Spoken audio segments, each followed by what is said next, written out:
Good evening, everybody, and welcome. I guess we can call this the talk. My name is Tom. I'm from the 5th precinct of City of Chesapeake. I'm going to come to say thank you on this Thursday evening, Father God. We know as the old song declares, let there be peace on earth, and let it begin with me. Let it begin even right now, Father God, with me and Captain Father. Your word declares, Father God, the old song says, Jesus loves the little children of the world. Red and yellow, black and white, we're all precious in His sight. Father God, we're here today to come up with a solution. Something has to change within our country, and we know you're able to do so. We thank you. Speak to our voice even right now as we communicate and talk in dialogue. Think through our minds. Give us a solution to the problem. We thank you. In Jesus' name, amen. People of God, many years ago, our parents, our grandparents, our great-grandparents marched and they protested in the streets. They were singing out loud, we shall overcome, and kumbaya. And they were marching because they wanted equal rights. They marched because they wanted to have a seat at the same lunch counter as whites, drink out of the same water fountain, use the same restroom, wanted to be able to vote. And then there came a man on the scene by the name of Dr. Martin Luther King Jr., and he had an amazing, incredible dream. He dreamed that blacks and whites would be able to get along together. Everything was going well. His dream began to manifest and flourish and manifest. And then all of a sudden, it came to a screeching halt. In the words of my dear mentor, my brother, Pastor from Georgia, Dr. Bryant, we began to do the electric slide backwards. Because all of a sudden now, we began to feel like, as African Americans, we went from that being in shackles in slavery to now handcuffed behind bars.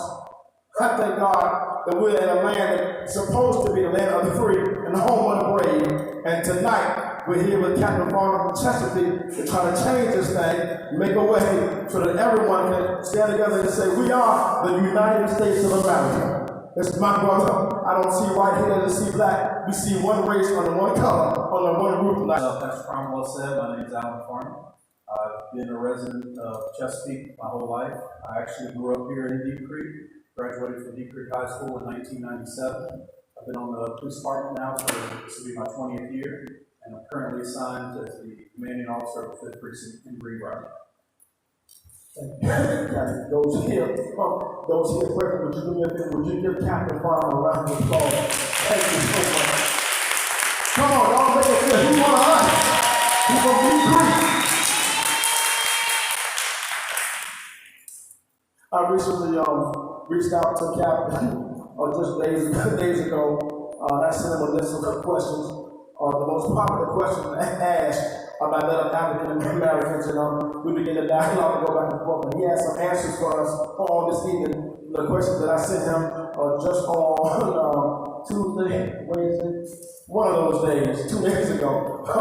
And so we want to dive right deep into it. I want to tell you, don't hold your breath because we're going deep. I don't know when we're going to come up back. So we're going to dive right into this thing. The first question I want to ask Captain Farmer is, Captain, we know years ago the killers of Trayvon Martin, and he wasn't necessarily killed by police officers, but he was that of a man by the name of George Zimmerman acting as security.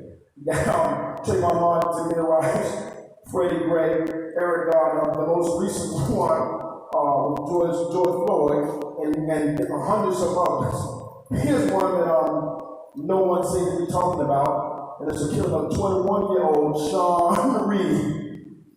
Sean Reed was a military veteran, so he was gunned down by police officers, but they didn't know he had them on record. They were heard laughing about killing a black man. So, I want to go to this first question. What are your thoughts and feelings towards the recent killings of unarmed African Americans by the hands of police officers? And from those feelings, how do you identify and empathize with them? So, I know African Americans, we're not looking for sympathy. We don't want anyone to feel sorry for us. We want somebody to feel what it's like on the be in our shoes. So, I'm going to ask you here for you. What are your thoughts and feelings towards the recent killings of unarmed African Americans by the hands of police officers, and from those feelings, how do you identify and empathize with us? You know, I was deeply disturbed by the events in the video that I observed in the murder of George Floyd. This is not indicative of how we taught and how we're trained, and we do not use this technique. It is very troubling to me what this has done to the relationship that we share with the public we serve. It has set back the trust that we have gained from the public over the last few years. This incident is not reflective of law enforcement in general, and I worry this will erode the legitimacy of our profession. It was like a huge step back. I feel like we maybe had gained some ground in the last few years, but it's like all that was for nothing. What? Captain Dr. King had a quote, and his quote says, "A riot is the language of the unheard." I'm going to say it again. His quote said, for listeners viewing online, a riot is the language of the unheard. So, anyone who has a child, has children, has nieces, nephews, grandchildren, if there's one particular child who's always blamed for everything, and they're trying to explain to their mother, but mother, I didn't do so and so, but the mother never listens. And whenever they try to explain themselves, they say, but mama, and she says, no, I don't want to hear it. But mama, no, I don't want to hear it. But mama, no, I don't want to hear it. After a while, the child begins to act out of character, begins to act out in a certain way that they would normally not act out before. Why? Because they've been unheard. So I want to go back to this quote by Dr. King. This whole question, the second question I have for you, Dr. Martin Luther King quoted, that a riot is a language of the unheard. Do officers see this as the black race crying out because of not being heard? And do officers see this as a threat to their personal livelihoods? Yep. Dr. King never really condoned violence and knew that peaceful protest and civil disobedience was the way to win hearts towards the cause. However, I think this one sentence that was pulled from the entire speech does not fully describe the message that Dr. King was trying to get out.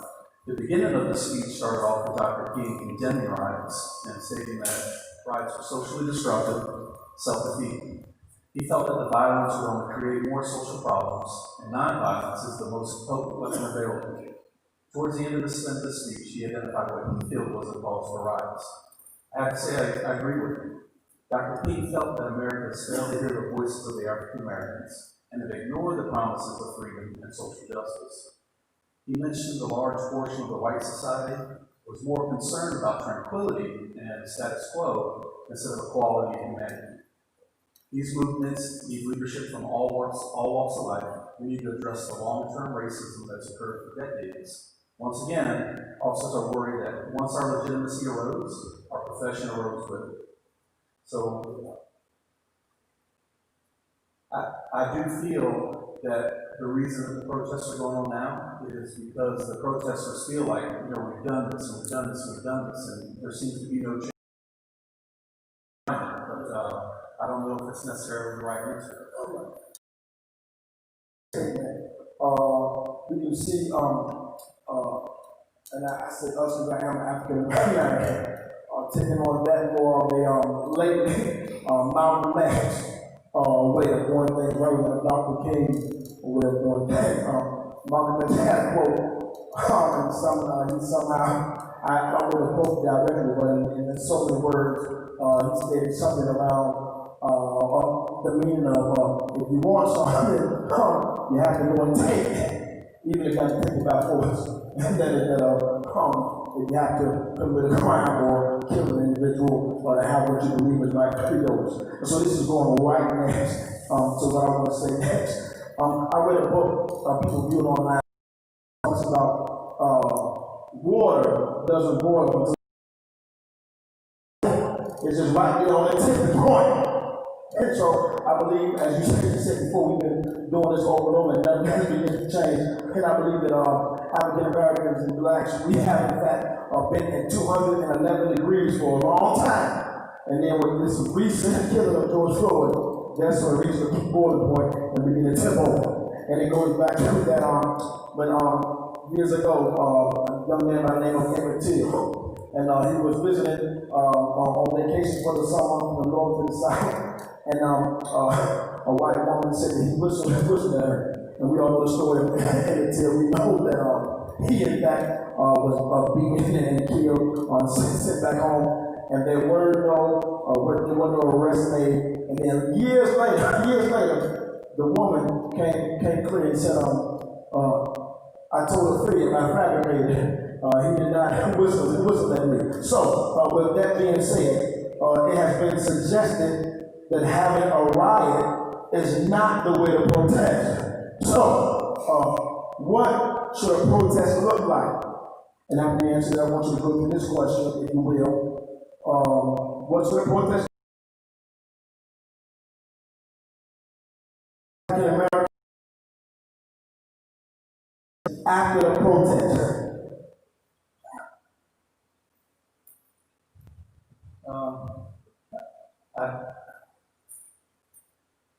I don't believe that it's my place to determine what a protest should look like.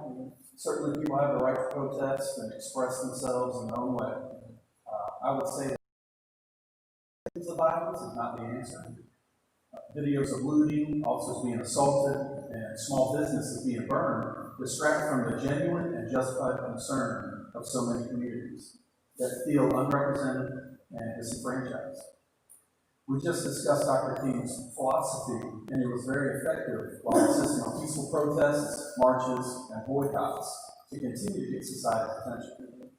I don't believe protesting violence with more violence is ever the answer.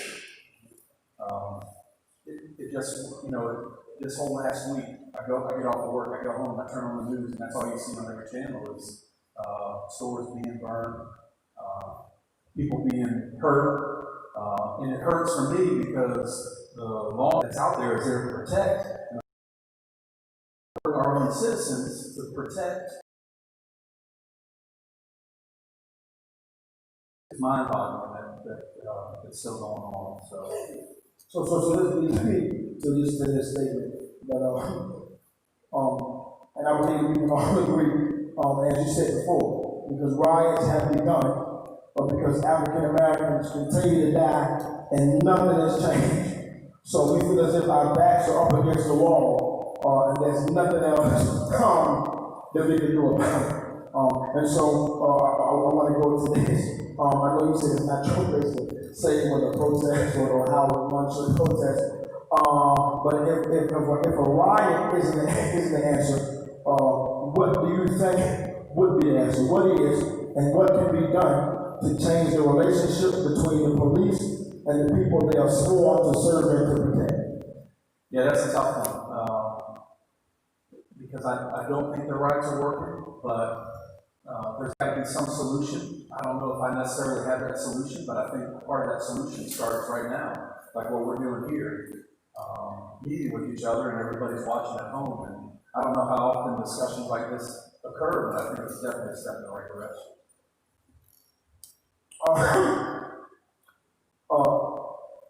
Captain, I want to be clear and very frank and respectful of your time and what it is that you have to do. So we just talked about the relationship between the police and people that's sworn to protect.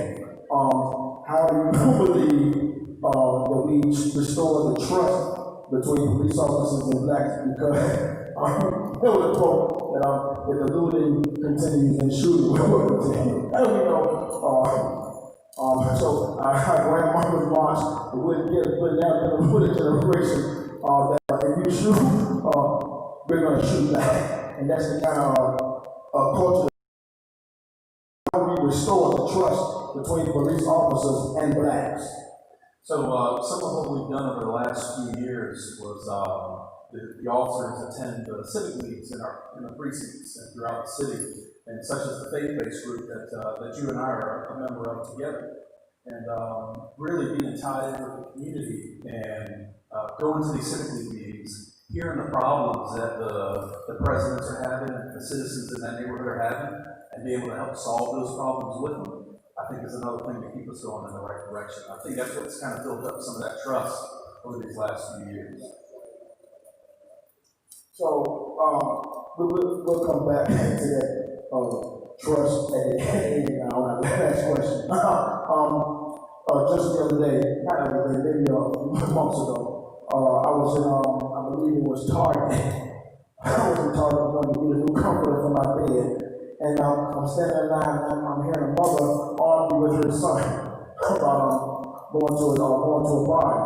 She said, "You're not going to go to that party." He said, "Well, Mama, I want to go to the party." "No, you're not going to the party." "Mom, I want to go to the party." He said, "Mom, why can I go to the party?" And what she said, it made me drop everything I had in my hand. I couldn't believe what she said. She said, "Because the police are going to be shooting." She didn't say it was going to be black on black crime. She didn't say the neighbors were going to shoot. She said, this is the word, "I'm afraid for you to go outside because I'm afraid what the police are going to do to you." So, my next question, what comfort will you give mothers? And I'm just saying that word, whether we can fathers or single mothers or two-parent households, the African-American community, particularly mothers with black sons, to make them believe justice will be served and that their black sons will be protected and not hurt by law enforcement. First, I would do my best to listen to the mothers' concerns, encourage them to engage with the local police departments and officers. We have a diverse police department and robust programs directed at engaging the youth in the community.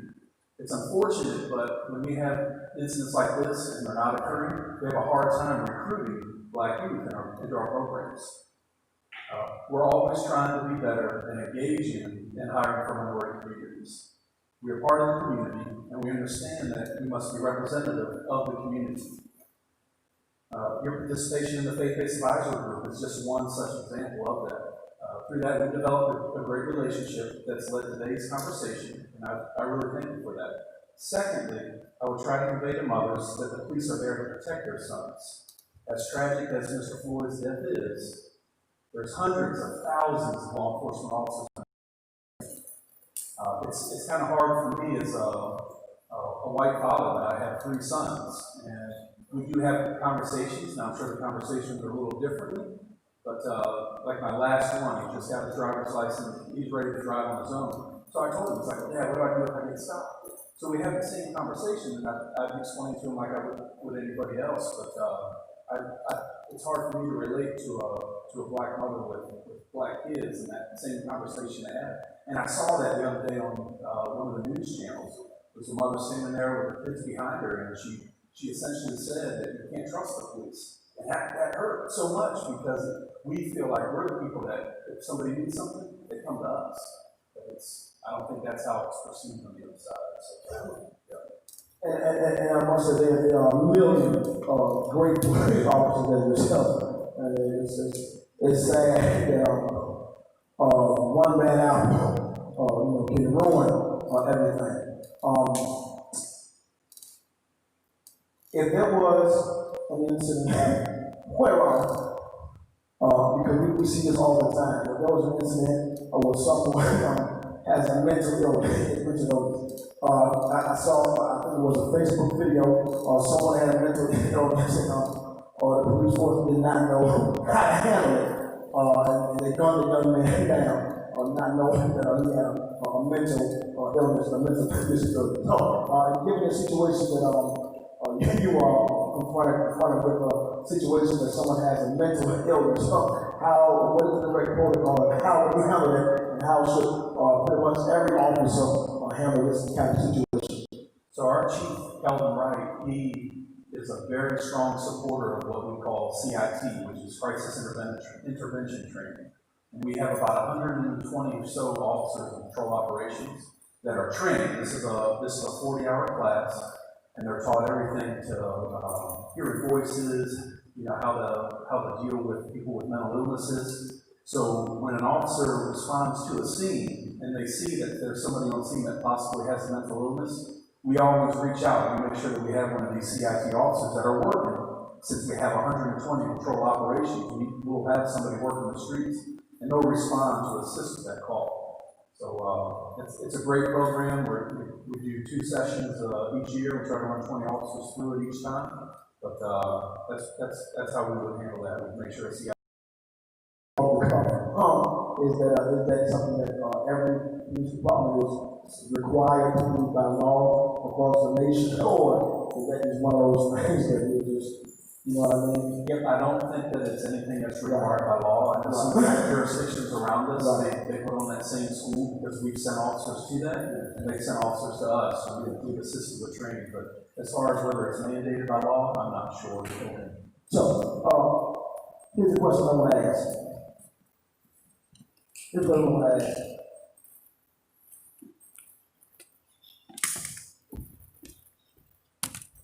I want to ask this question, and here's the question.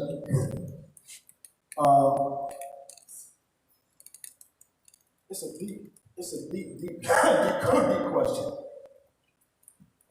Where do we go from here?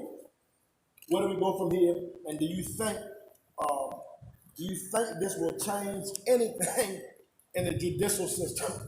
So I'm gonna read that little side distraction. The police department should hear this message loud and clear. They should continue to support peaceful rallies and protests. The police department should continue with the implicit bias training that we get, and that goes on for the last several years. We continue to get the word out to our community that we're recruiting, hiring, and relentlessly training for the best outcomes. Right.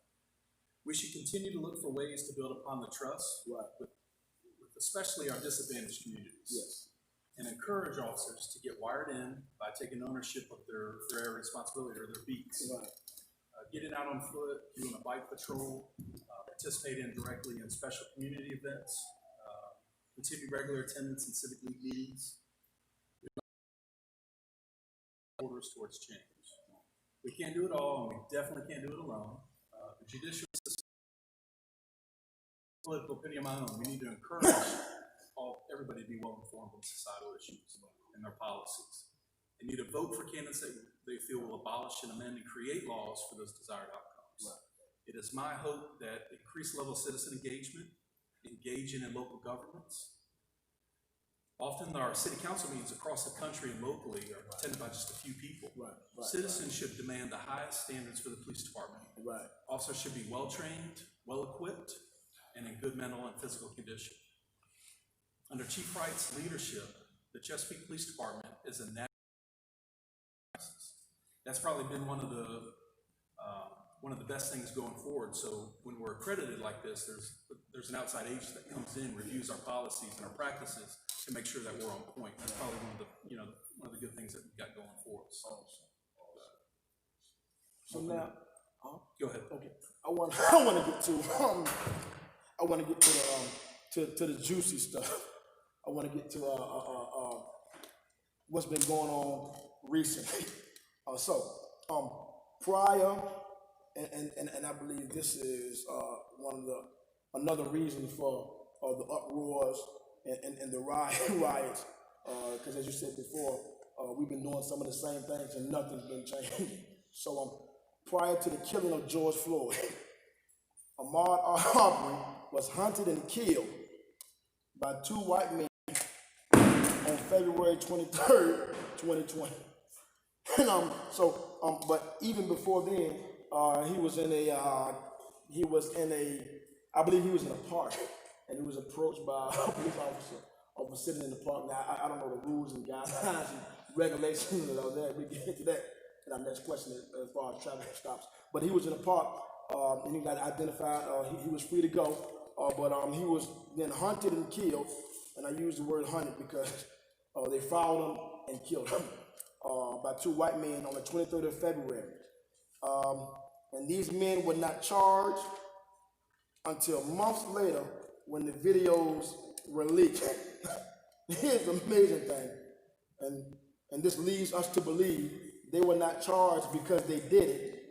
They were charged because we saw it. So I want to go through this whole question. Prior to the killing of George Floyd, Ahmaud Arbery was hunted and killed by 2 white men on February 23rd, 2020. These men were not charged until months later when the video was leaked. What do you think will help comfort the African American community to know that justice will be served in the future, not just with this particular case, but all across America in cases similar to this that may happen in future time.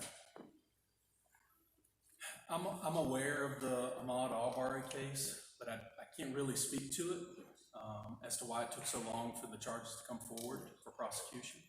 Mr. Arbery was not killed by police. However, if the Chesapeake Police Department responded to an incident that's similar to that case, it would be investigated fully.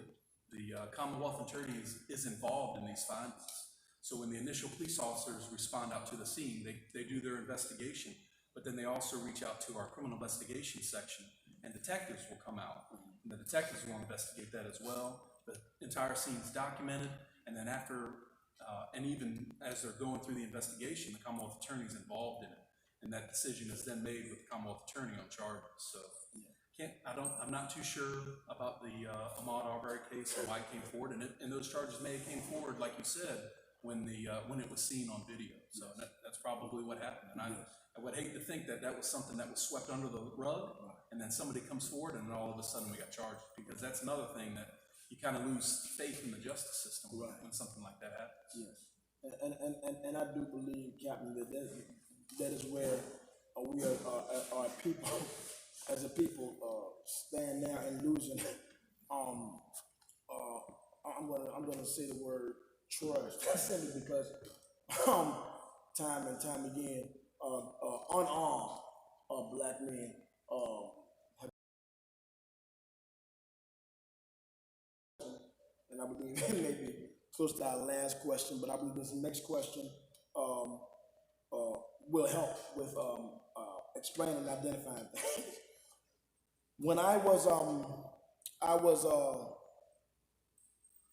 16. Nobody knows this story. I'm sorry, my mother has to be here to hear it for the first time.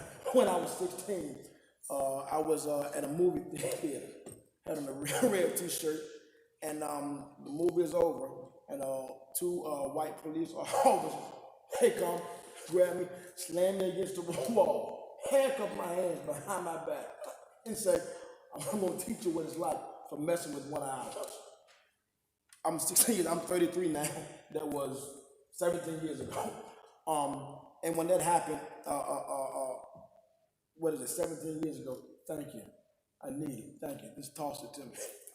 I might need one here. You might need one No, I'm just messing up. today. Yeah. So, and they put my hands behind the wall, and she came running. She was a white young lady. Came running and said, "No, that's not him. That's the wrong one." No apology, no nothing. They just uncuffed me, and I was free to go. I did not tell my parents, particularly because I was not supposed to be at a movie theater. I was supposed to be at a friend's house at a sleepover, and I snuck out, but that's neither here nor there. That was years ago. They can't beat me for it now. But in this case is like that. Another case, I was in Newport News. I'm just driving down the street, and I put my hands on the steering wheel. I turned my light on the car so you can see. He asked for my license and registration. I go to reach in the glove compartment, and he pulls his gun on me. Freeze. Before I even know it's out in my face. Just situations like that. And, when I was growing up, I was 15 at this time, and I was in a neighborhood, and I didn't have my driver's license yet. And I'm in a neighborhood, and I'm walking to a friend of mine's house, and the police officer comes up to me and asks me for my ID. I don't know who I don't walk around with ID, especially now. I wasn't even driving yet, so I had no driver's license. Came and asked me for my ID. I didn't have an ID. I wasn't bothering anybody. I'm just walking home, and they pinned me down on the ground. I didn't say anything. Pinned me down on the ground. My friend's mother had to come out and talk to the officer and said that I was with them. So in situations like that, I'm going to ask you this last question because I believe this is the most. This is the question that we find the most incidents. A lot of times it's traffic, routine traffic stops, or a tail light out, or something of that nature. What does a normal, or what is a normal, what are an individual's Approach the vehicle, identify themselves, advise the driver the reason why they're being stopped, and advise them that they're being video and audio recorded. Officers use their own discretion when they decide to issue a summons or give a warning. It'd be my advice to anybody that's to be calm during a stop. When citizens become argumentative, it just escalates the situation unnecessarily. Traffic stops are often very dangerous for officers, and if the summons is issued, they'll have a day in court to go and argue their side. Also on the back of our summonses is the phone number to professional standards. It's also known as internal affairs, if the driver feels that the complaint is warranted on the officer. And another thing that the chief did, he was a strong supporter. I think he was one of the first chiefs in the Hampton Roads area to outfit all operations officers with these cameras. And at first, you know, the officers kind of felt like, oh, now they don't trust me. Now they want to watch what I'm doing. And it was maybe like 50-50. But now, if you poll those same officers, they love it. Yep, because they occasionally will get a false complaint, and all the supervisor has to do, internal affairs has to do, is they have to go back and they can play the tape back, and they can, you know, they can talk to the person making the complaint and say, wait a minute, he said it happened like this, but you know, this is what we had. It's been a great tool for us, and it's dispelled a lot of complaints, but it also helps train officers to get the officers better.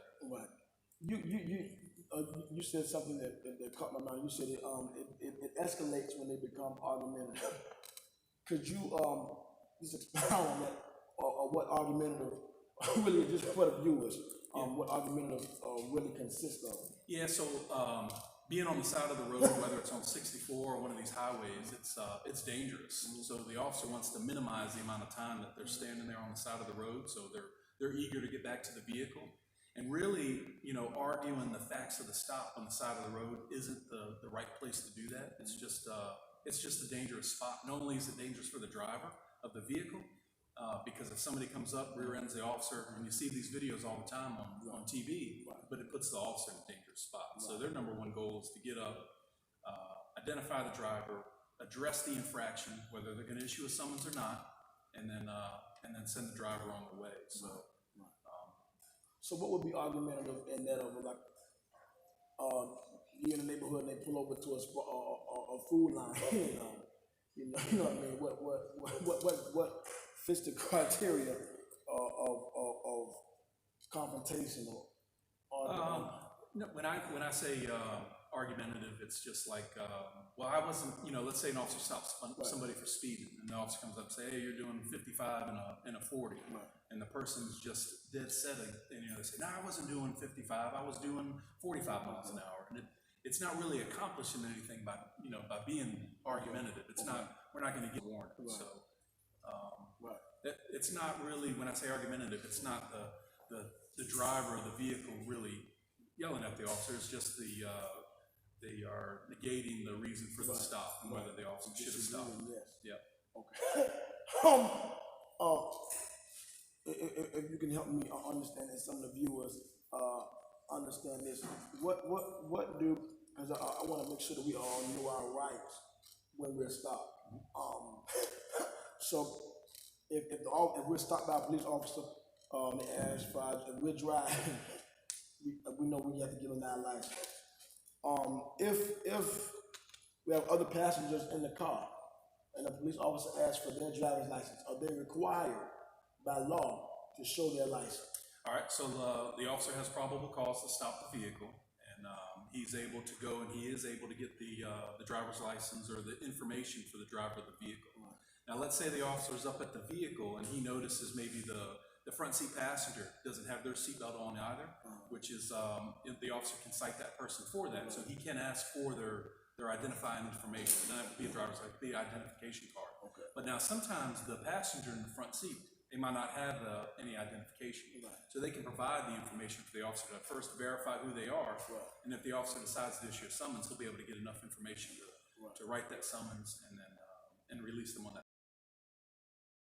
officer observes something that's criminal in nature, like Yes. there's somebody in the back seat that may be drinking out of a container, or if the officer's up at the vehicle and he smells some sort of narcotic inside of the vehicle, he can identify all of the occupants inside of the vehicle, and more than likely, maybe up until about July 1st, it may change, but the officer will be able to enforce that marijuana offense if that's what the officer smells, and if that's a reason for him identifying the folks in the vehicle. And are they required by law, if the officer is from the vehicle?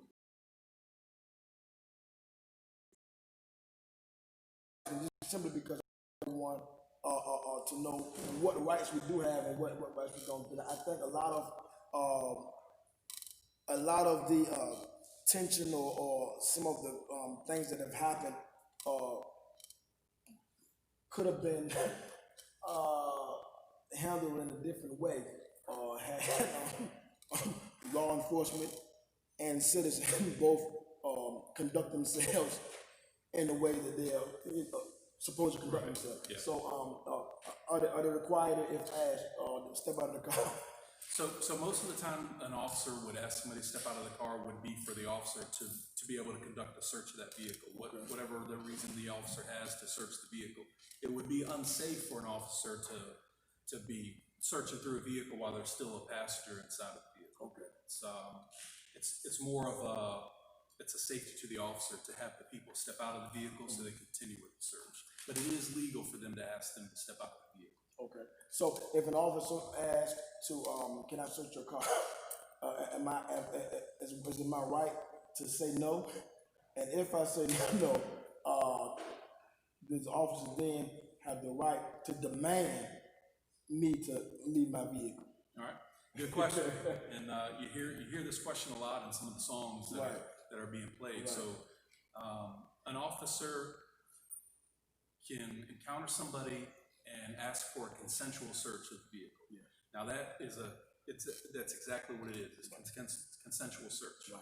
The person that's operating the vehicle, they don't have to allow the officer to search the vehicle, and the officer cannot and should not. Chesapeake officers, I'm not sure how the other jurisdictions operate, but once that officer has no other reason to be inside of the vehicle, then and the driver of the vehicle does not consent, the driver has already been given their license back, because you don't want to ask somebody for consent if you still have their license, because technically they're not free to leave. So the officer always gives the license back, and then he would ask for that consent.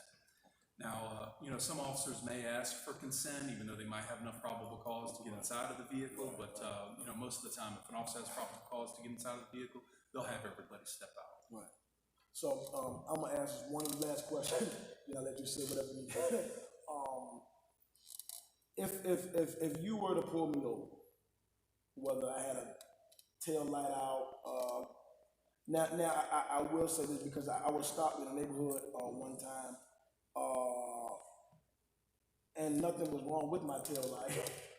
They just said it was my tail light because my vehicle fit the description of someone that they were looking for. Okay. And they, I guess they figured it may have been me. They stopped me. But if you were to stop me, and you would ask me for my driver's license, and I were to ask you, what do you need my driver's license for? And you would say, you had your brake light is out on your driver's side. And I would have said, no, my brake light is out. I just had that fixed just 2 weeks ago. It can't be out. You can't have my license. Where does the situation go then? Yeah, so that's one of the important things about, I said earlier, how we conduct our traffic stops. Yes. So when we go up to the vehicle, we want to first, like I said, identify ourselves. We're advising the driver the reason for the stop. So that all comes out in the beginning, and then we go into the recording that we have going on. Okay. So, and this has happened to me. Right. Now, granted, it's been a while since I've issued a summons. Right. I mean, I still occasionally do a traffic stop. Right. But I have made the mistake of stopping somebody, and a good reason for a traffic stop are the lights that are in the back. Right. Sometimes people don't have any lights. Sometimes there's that license plate light that's to illuminate the tag. Right. And, as you either press the brakes, it appears the light's out. You do the traffic stop, you go up, and you may see like, oh no, you know what? You hit the brakes, the lights are out, or the lights are working. We go up and we apologize. But if you disagree that that's out and the officer just confirmed it, that's the part where it gets to where, the officer's gonna escalate a little bit further. He may then explain, he said, no, sir, I did stop you for this. I just looked at your light is out, you are obligated to provide that information to you. Right. And so at that particular time, the best thing is to accept what has happened, and if you want to fight it in court. Yes. Yep. I think that's where a lot of times it goes bad. So stay away from the back and forth of the tension. Yes. The yes you did, no I didn't, yes you did, no I didn't. Yep. Yeah, the officer's going to come up. They're going to be very respectful. Yes. But then when when that argumentative behavior begins, that's when it starts to go down. And then you may, some officers may start to argue back. And it's not going to do anything, because ultimately, if the officer observed that violation and issue a summons, if that was me and I was you that was driving, after the officer issued me a summons, I would, clear up from the stop. We don't want to do it there on the side of the road. Once again, it'd be dangerous for you to get out, walk back, and verify. Now, some it's on a back road, the officer may say, well, look, come back here, I'll show you. And I've done that because people would say, nope, it's not out, it's not out. And, there's no sense in arguing about it.